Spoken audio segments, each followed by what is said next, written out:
Yeah, I mean, it wasn't really meant to be an album. It was just something we started and didn't really have any idea how it would sound in the middle or the end. So it kind of just became an album when my mate Stu put it into an order. You know, I suppose things are defined by their order, aren't they? Yeah, it's that. But it wasn't intended. Not that it wasn't intended to be that. It's just funny how however much you try and kind of take a different path, you sometimes just end up at the same place in life generally, you know. I was so surprised to hear that when you announced the Song Machine, that you actually had no idea where the whole thing was going to go. You just announced something and then you were just like, okay, let's go with the flow. Yeah, and I mean, I'd really like to continue like that. I mean, it's, you know, the nice thing about doing it this way as well is I don't have to do it all the time. So, like, for example, in a couple of weeks' time, I've got like a few days and I think I'll start season 2. And Slaves, the beginning of the Song Machine Season 1 journey, the first song you released. And Damon, I was actually planning to ask you this question at the end of the interview, but you already mentioned it, the fact that you will be starting a Song Machine Season 2 pretty soon. Well, listen, I like getting up in the morning, right, and making music. So if anyone's interested, that's great. Yeah. So if I just enjoy doing that, and if there is interest in what I do, then that's no more reason to get out of bed than if there is no interest. It's just, I suppose, it feels like you're doing something more worthwhile if it's somehow kind of been absorbed by other sentient beings. It's clear that this whole project is based on the unknown, not knowing. Is that a new way of working for you with this project? No, I think that's the way. I mean, it's just time and space, isn't it, really? It's just a different kind of way of looking at time and space allocated to something, and in this case, making Gorillaz records. Very, very small enclave of the bigger picture. We don't need to worry about whether something's current or not. It's whether it still has that kind of spirit inside it, because that's the only thing really that is important is the spirit of something. So yeah, I think it exists everywhere. It's just not closing your receptors and your abilities, your empathy to sound and vibration. It's not closing that. I think Gorillaz is, you know, it tries to be pop, but its ideas are actually really not anything to do with pop music, you know, and so it's a sort of noble cause. It's a, you know, it's a bit like Don Quixote, but not exactly the same. Because I've been following the process ever since you announced the Song Machine, and I must say that I could really feel the magic of just going with the flow at a few points. One of the points is actually a pretty sad point, was the moment you were hit with a curveball, Tony Allen, the death of your longtime collaborator and friend. That was a curveball. I remember when it was. It was like I was cooking for the family, and it was about 5 o'clock in the evening on a Thursday, and someone came in and just said, "I've got some terrible news." And it's like, you know, as soon as you hear that, you're like, "Oh, fuck." Everything goes what it could possibly be, and it's never what you think it's going to be either. It was truly a shock. Truly a shock, a devastating shock. But I've kind of reconciled myself with it. I was working in Paris on a project recently, and had a chance to go to Tony's grave. A whole bunch of us went, people who all knew him, and we all spent a beautiful afternoon playing music,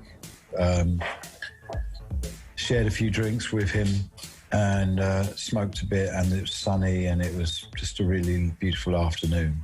So I feel like at least I know where he is somehow. Though he doesn't leave me, he's you know, one of the best teachers and friends I ever had. Yeah. And I don't really want to let go of that just with the mere detail that he's dead. You know what I mean? For me, he's absolutely still in the house. Van de Gorillaz, daar loop ik dit aankomende uur helemaal doorheen met Damon Albarn zelf. Damon, we were just talking about Tony Allen, and so far we've been talking a lot about how this album has been so alive, because it definitely felt that way when you dropped the song How Far. Oh yeah, I mean we'd just done that. It was like the last thing before lockdown was recording that with him and Skepta. So that's the last time I saw him physically. I spoke to him on Zoom after that. It was always intended to be a kind of we were going to release it about this time, actually, because what the idea was, because we were doing a 80th birthday party at the Albert Hall. We were involved in getting everyone to come and have the most amazing birthday. Mm-hmm. So that never happened. And I kind of could have waited until now to put it out, but I felt like, no, it's like, this has happened and this needs to be, Tony wants to be able to be here at this moment. He doesn't, you know what I mean? He wants people hearing what he did last as well, you know, because that's what it was always like. He didn't want people just... It's very important to look back at someone's life, but for me, I know it was also important for that to come out, and I just felt if it came out now, it'd be different to then, you know? So it felt like the right thing to do. You just mentioned Skepta. What I love about a lot of the collaborations on this project is that you combine artists from this new generation with artists from an older generation. What about Skepta made you feel like they would fit together so well, Tony Allen, Skepta, and you? Well, that was a bigger conversation that we were having at the time with Tony. We were making a record of spoken word with him. And we just finished a track with the writer Ben Okri. So that was kind of like that. And then when we came into the session, we thought, well, let's just do one for that and do one for Gorillaz as well. And Skepta's someone who has that heritage, you know, that Nigerian heritage. And you'd be surprised how many of that generation aren't aware of Tony, you know, which is kind of ridiculous. I know, and it's like me not knowing who the Beatles are coming from England. Isn't it mad? Isn't it mad? No, what's that all about? I know, but you know why I think it's so great that why does it take a middle-aged white Englishman to kind of introduce somebody? I blame all about? I blame streaming. Because you get in a bubble. I'm interested because I don't understand how people from that culture could miss him, but they genuinely did. I know. And they call themselves musicians. But you can't. It's just, they were as big as the Beatles were in England. There's no question about it in Nigeria. It's not just the music and the incredible sound that they created. It's their politics and their future African vision, and just so much. But why it should be on the curriculum in every Nigerian school. You know what I mean? I don't understand. You know what I mean? I agree with you. He's a legend. But have you read? Exactly. Yeah, I could have cut it down to just he's a legend. No, I love that word. I feel that word's overused. You know what I mean? It is. Anyone can be a fucking legend. It is. It is. But have you read, that's why I mentioned this, have you read the comments under the video of How Far? Because there are so many people who commented, I've never heard of Tony Allen, so I'm so happy that the Gorillaz... Good, great. Well, he would be happy with that as well, because I think for him, the important thing was for people to understand how a lot of traditional rhythmic patterns he had absorbed, and then through his journey, through Buddy Rich and all of that, had come up with this new sound. So, you know, it's really important culturally. Album Song Machine S01 Strange Times. We zitten midden in de 3VOOR12 Radio album special, en dat doen we samen met Damon Albarn zelf.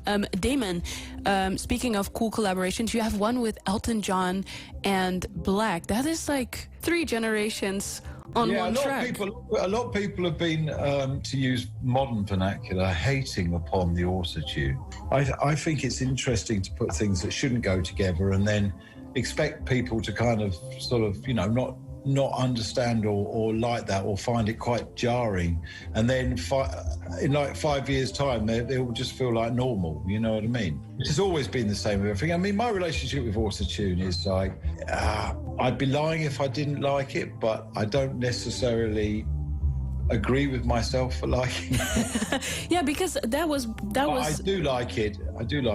Because that was like the main critique on that song, the auto-tune. But I absolutely loved that you delved into like the new world and like. But I think it puts a context to what we're doing, and Elton and that. It's great because Elton is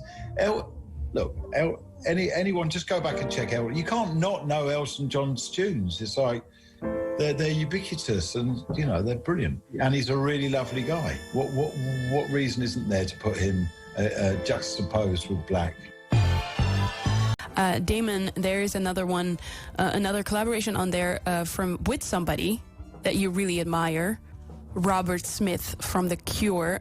You guys made this song together, Strange Times, the title track, over email, if I'm correct.